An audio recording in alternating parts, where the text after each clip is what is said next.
La Rooney Evelyn la dir maloyo kono Whittaker Peace and Development Foundation magatie boma madit Migulu City. Otiro tian loka ngo ma weko kono gengi tamoni vulu pikitek kin man milako kabero magengi ake iye. Kirantie fonyo en buli enini ikit mi reyutal nyo peace building conflict resolution mo watimo community learning center watimo communities watimo trainings eni bene schools mapari wateka targeting me biachara ka wafonye lok me biachara ni la tian mini gi la tian mo matiti manoro mo konyo gi ikit mi chako biachara community eni ti yo chien ma wan watika ne ani watima dressing lok manane ana wani buli pe gen mi atima so ka wa fonyo gi wa mini gi chini eni gi chao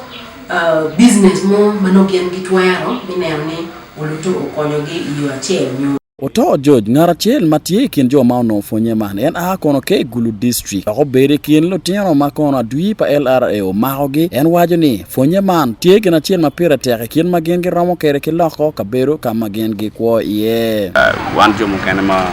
kudu ke magwa per karmoni monu futi ba romo kwan pale dano mo mwaka gi tieno charma pawi yo par beach par biche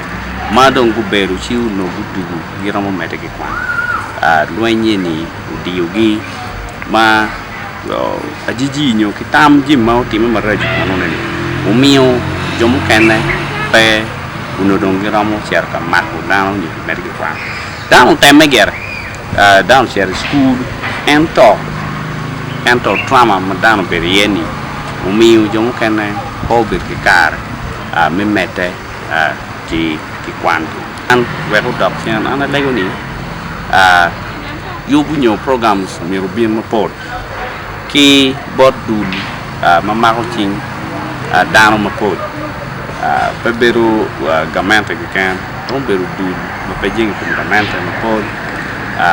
romberu kit yub mo maki yubu me nanu lokum trauma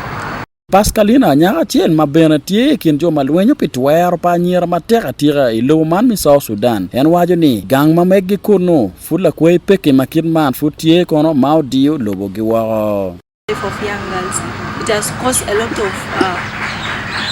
mess up in my community. It even causes like loss of lives because some ladies feel not contented with the post-marriage and they end up committing suicide. Others may also go to where they supposed wanted to be. Like, for instance, if they are to force me to marry somebody, then because I have maybe somebody that I love, so I have to go to the other side. Then if I continue going with that person, maybe because they don't value that person has not enough cows, they will go and just maybe beat those people, which will even cause death in the other side. Yeah, once about my education, my parents actually,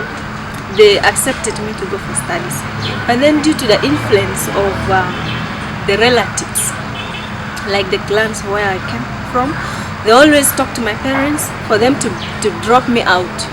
and take me to the village or maybe the cattle camp or maybe just to remain at home so that anyone now can come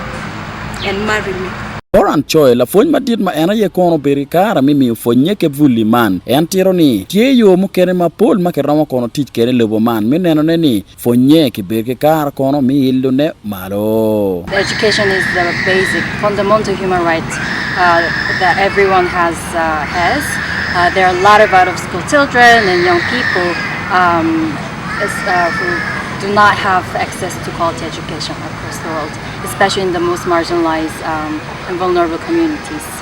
including those areas affected by conflict and insecurity. Mentioned there are a lot of international legal frameworks and mechanisms that guarantees the right to education for all, such as international human rights law, international humanitarian law, as well as instruments such as sustainable development goals. Our sister program, Educate a Child, EAC, has developed this program in Bangladesh where students have the lack of access to education due to the location they were in. There was no school because it was an island. They had to take a boat to go to school. So what they came up with was to create a boat school where the students can take on board and they take the learning. So it's like a classroom where there's books, there are teachers, with blackboards. All the material and resources are there, and so that they don't have to spend a lot of time going to school, but they just but they have the access to education without having to walk or cross the river every day. Different tribes are based, and so as you mentioned, we could be innovative in a way that we could start a mobile school. You could have a bus where inside there's books and classroom setting where children can learn while they're on the move. Fonyeti ekin jimi mukene ma pol ma pigi tego pi ko pa ngara chela chel ene yo we okay ne o apol kare jo magi pe jinga kum gamente ge yele ke tek gi meneno ne ni gi fonyo kono vulu we ku cher kin pa ci ku be kara mono mi konyo ti ko lokum fonye mi tam ke vulu mukene mi dox gankwan ke bere neno ku magi ti ekin pa ci we ke be kara metim gi mabe ene yo we o inero ni inero matin mono ene vulu maga ke vulu ma par ku be kara mi bino la ka chel ku no fonye ma wa gero ni kago dox kin pa ci ma meggi gi be kara to mi neno ne ni rom mi fonye ki lu chero malo eto be kene ge matiti me vulu ma par to ala tirana ilo Uganda lu fonye jemo ka yira mo kene matini eno be tikin timo kene maron be kar mon mi balu fonye aber deni so tipe wanlo TV igulu